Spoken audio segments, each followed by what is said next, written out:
Hey beautiful people. Welcome back to SoulVolt. Today, we are sharing a heart-touching story, The Old Lady and the Mango Tree. It's about kindness, patience, and how one small act of love can grow into something timeless. Sit back, relax, and let's begin this beautiful story.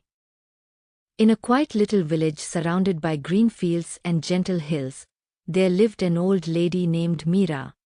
She was nearly 75 years old, small in size, with silver hair neatly tied in a bun and bright eyes that still sparkled with kindness. Though she lived alone in a small mud house at the edge of the village, she never complained. Her days were simple. She swept her courtyard, cooked her meals on a clay stove, and cared for the few chickens she had. Every morning, Meera sat outside her house with a small ball of grains, calling the birds, "Come, my friends, breakfast is ready." Dozens of sparrows would flutter down, chirping happily as they ate. To her, they were not just birds, they were her family. One hot summer afternoon, as Meera rested under the shade of an old neem tree, she noticed a small mango seed lying in the dust. Someone must have thrown it away after eating the fruit. She picked it up carefully, wiped it with her sari end, and smiled. "Poor little seed," she said softly. "You deserve a chance to live too." That evening, she dug a small hole near her courtyard and planted the seed.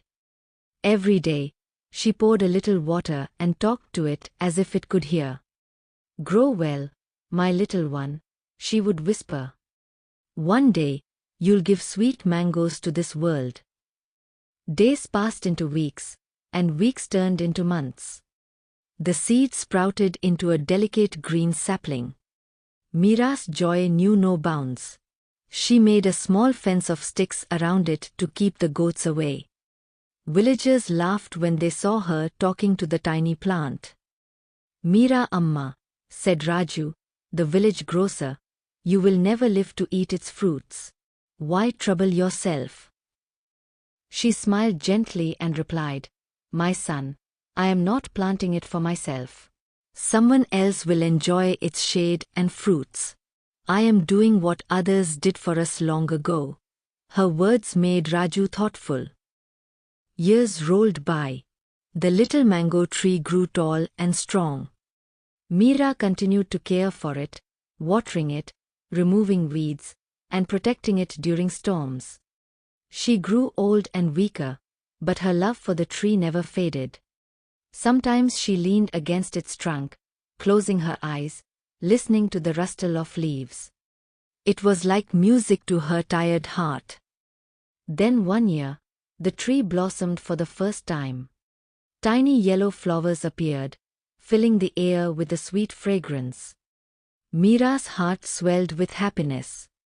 "You've grown up, my child," she whispered. "Soon you'll bear fruit." When the first mangoes ripened, golden and fragrant, Meera picked one and held it close. She didn't eat it. Instead, she offered it to the small temple nearby as thanks. News spread quickly through the village. The old lady's mango tree had borne fruit. Children ran to see it, their eyes wide with wonder. Meera let them pluck a few mangoes each. "Share with your friends," she said with a laugh. "Happiness grows when you share." The villagers slowly stopped mocking her. They began to admire her patience and wisdom. Whenever travelers passed through the village, they rested under the tree's shade. Some even filled their baskets with mangoes. Meera's little home became known as the Mango Lady's house. But time, as always, moved on. Meera grew weaker, and her eyesight began to fade. She could no longer go to the market or chop firewood.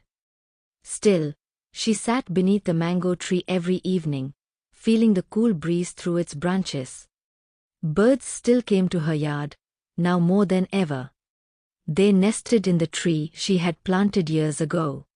One night, after finishing her prayer, Meera sat by the door, looking at the moonlight falling through the leaves. She whispered, You have grown so tall, my friend. Even when I'm gone, you'll stand here to give shade and sweetness to everyone." That night, she passed away peacefully in her sleep. The next morning, the villagers found her sitting as if she was still watching her beloved tree. They buried her under the mango tree she had planted with her own hands. Everyone in the village came, young and old. Some cried, others simply stood in silence. Years went by. The tree grew even larger, its branches spreading wide, heavy with golden fruit every summer. Children climbed it to pluck mangoes. Travelers rested beneath it. People began to tell her story, how one old lady, without expecting anything in return, had left behind a living gift. The village began to change too.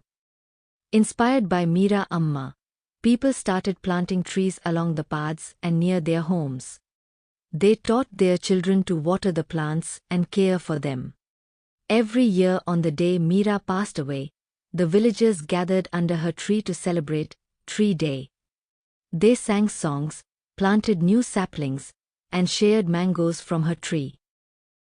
Her simple act had created a chain of kindness that continued long after she was gone. One monsoon evening, Raju, the grocer, now an old man himself, sat under Meera's tree.